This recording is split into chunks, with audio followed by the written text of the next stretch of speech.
This was one of the most scariest nights of my life. A little over a year ago, I had a job working overnight at a gas station near my house. I'm a woman, and at the time I was 31 years old. I know some people might think it's unsafe for a woman to work the graveyard shift alone. However, it was a slow store, and the sheriff's office was just 20 feet away. I didn't think I would encounter many problems. There would be around 30 customers during an 8-hour shift, and that was on a busier night. It was around 3:30 in the morning when I went outside to sweep the parking lot and do a last-minute check of the trash. I lit a cigarette and had one earphone in, enjoying some music. Across the road in the sheriff's office parking lot, I noticed a figure with his back turned to me. He was swaying back and forth while looking down. Honestly, it looked like he was taking a much-needed piss. But against the sheriff's office building? It closed at 4 p.m. and didn't open again until 6 the next morning. Why was he there? From the back of his ripped white t-shirt, I remembered him coming into the store about 4 hours earlier. He gave off a creepy vibe, and I could tell he was already buzzed. I didn't say anything. I just averted my gaze and tried not to draw attention to myself. It was working until a car pulled into the lot. I was still outside as the car arrived. I saw the man look at the car, then at me, back and forth. As the customer was leaving, I walked her outside. I still had half a cigarette burning and had left my dustpan outside with the squeegee.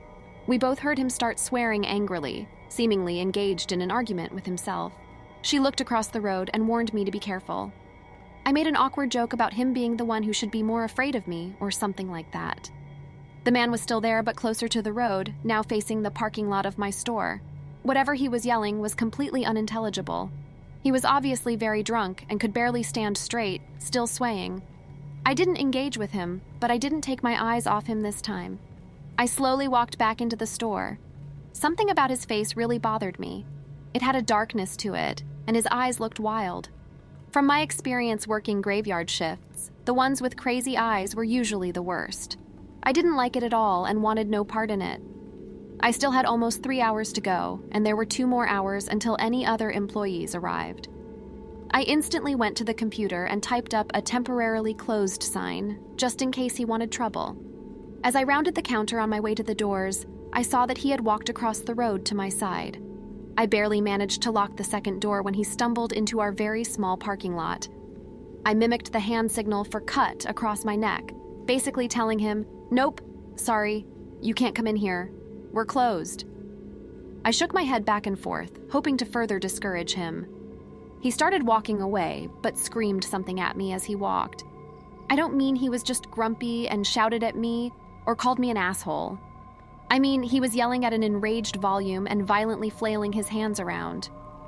Feeling completely out of place in the wrong shift of the wrong job, I got really creeped out. I decided to call the police. It turned out to be a good thing because the moment I hung up with them, there he was at the door again. He began pulling and banging on it. Then he backed up and tried to ram into it as if that would do any good. I made the mistake of telling him that I had called the cops and that his actions would have consequences. Once I said that, he took off.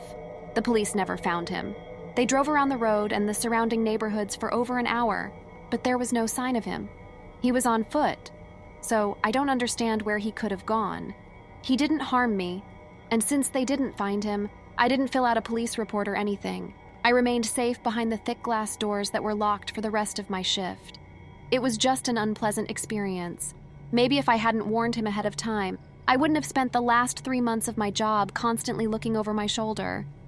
I'll never know what the right choice was, but I'm glad I don't work there anymore.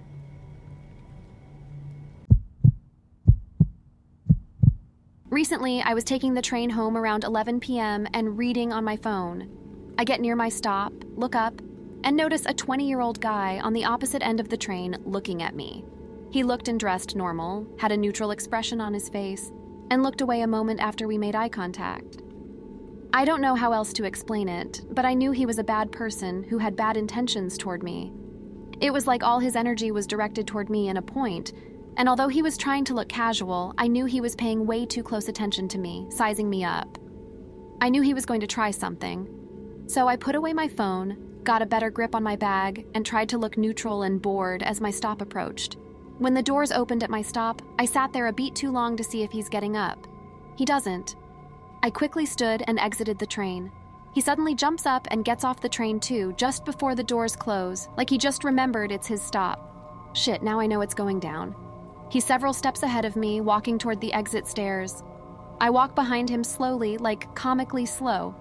He slows down his gait too, doing ridiculous shit like stretching and just ambling around.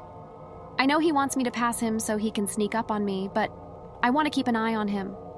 Finally, I decide I'd rather pass him than be alone in a long, empty subway tunnel at night with him. So I quickly pass him out of arm's reach, and he follows me up the stairs. Even though he's acting casual, I can still feel his energy pointed at me, if that makes sense. I get to the top of the stairs and start walking toward the exit turnstile. He's a couple steps behind me. There are subway employees here, but if I leave the subway, it'll be just me and him on the street in my not very busy neighborhood. I know he's following me, and I don't want him to know where I live. So suddenly I stop, turn around, and look straight at him. He also suddenly stops, looks up at the ceiling, all innocent, real smooth, and after a second goes back down the other set of subway stairs, which will take him in the totally opposite direction he had been traveling. So either he suddenly realized he was totally lost, or he realized I wasn't going to let him rob me or worse and had to abort the mission. I waited there for a few seconds to make sure he was really going back downstairs, and just before he hit the platform, he looked up and gave me the evilest look. His veil of casual dropped completely, and he looked at me with pure hate. I actually just got chills thinking about it. I don't know what his plans were for the evening, but I fucked them up, and he hated me for it. I waited a few seconds on the exit stairs to make sure he wasn't coming after me and walked home quickly, checking behind me the whole way. The worst part is he probably just went looking for some other person to attack.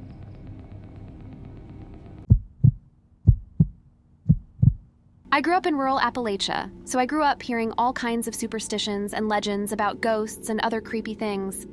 Of course, as an adult, I realized they were mostly made up by people trying to scare their kids from wandering off into the woods and passed down over the generations. I was told to never respond if something called my name in the woods, and if we heard whistling outside at night, it meant the devil was close. Of course, there's real truth and valuable advice in some of those stories. If a stranger is calling to you in the woods or whistling outside your house at night, you probably should be afraid, especially as a child. I never experienced either there in the mountains. The scariest thing that ever happened to me wasn't supernatural and happened in New Mexico. My mom died when I was very little, and when I was 20, my dad passed away, leaving me without immediate family except my brother. Dad didn't have much, but he left his house to my brother and just enough money to me that I was able to buy 2 acres and a nice used camper. My boyfriend, now my husband, wanted to move back home and be close to his mom, and we planned to eventually build a house. It seemed like such a cool adventure to me at the time. It was literally in the desert. A dirt lot off a dirt road with no electricity or water access and surrounded by other identical empty plots. Until very recently, you could still find land like that for a little bit of nothing because it's inconvenient and expensive to truly live comfortably out there. We had to haul water from my in-laws' house and use a generator for electricity. My husband worked nights as a security guard, so I was alone in that camper almost every night. Honestly, it was boring, and it felt safe enough to me then because I had a big bear of a Rottweiler named Zeus, who would have defended either of us to the death. Obviously, though, as I'd find out, it wasn't really that safe, dog or not. It was a normal night like any other. I had been outside watching the sky while I smoked a bowl, and came back in to get ready for bed. I had just undressed and climbed into bed when I heard whistling and felt the camper sort of shift like a hard gust of wind hit it. It wasn't that unusual, because sometimes the wind blew really hard out there, so I would have ignored it if Zeus hadn't started growling like the devil himself was outside. He was crouched down toward the doorway, ready to attack. I was terrified, and it suddenly seemed so foolish to have assumed I was safe out there alone, with a thin aluminum door between me and whoever, whatever, was out there in the dark. I couldn't help but think about the story my granddad told me all those years ago about hearing whistling at night. And while I'm not very religious in general, I'd be lying if I said it wasn't pretty unnerving in that moment. The sound of it was so unnaturally high-pitched that it almost sounded like the wind, but not quite because it had a sort of sad melody to it. Besides that, my dog had never growled at the wind before. I remember thinking how crazy it was I could hear it over the generator, and I couldn't tell where it was coming from. It sounded like it was everywhere. I tried to work up the courage to peek outside, but I was frozen to the bed. Zeus was going crazy now, growling and snarling and pacing. He rarely barked, but when he did, it was intimidating as hell. And once he started barking at the wall like he was possessed, everything sort of stopped. It was like the tension in the air just slowly dissipated. Zeus was just as freaked out as me and couldn't settle down until I finally let him outside about an hour later. He sniffed the back of the camper where the bedroom was for a good minute before reluctantly turning away and coming back inside. But I was too chicken shit to go outside myself. Cell service was spotty. This was a long time ago when everyone still had flip phones and I was without a way to leave or call for help. When I told my husband the next morning, he was convinced it was traffickers or worse trying to break in on me, and Zeus had scared them off. It was somewhat plausible to me, but I didn't feel that was the explanation. No one had actually tried to break in. That would be some strange kidnappers to just stand outside whistling. Then he told me he'd heard rumors of a small cult who lived somewhere out there, and maybe it was some of them trying to scare us away. That was more terrifying to me in a way, since I figured if that was the case, they might come back. But in the daylight with my husband there, it also seemed a bit silly. I remembered how Zeus was sniffing the back of the camper, and we decided to go look around. The dirt out there is soft and sandy and looked like it had been trampled around by multiple people with different-sized bare feet. The dirt that was right under the small window over our bed. The weirdest part is how there were no tracks leading off in any other direction away from the camper, just the ones outside the window, and one set halfway around the backside wall, right around where Zeus had started barking. Suddenly, that crazy cult rumor didn't seem very far-fetched or silly to me. And that's how I ended up living with my mother-in-law for over a year, because fuck living in fear of being harassed or worse. We still own the lot where that happened, but we bought a place in town. The desert is beautiful, and I love hiking in it with other people. But at the same time, I've noticed something about it also really seems to attract crazy folks.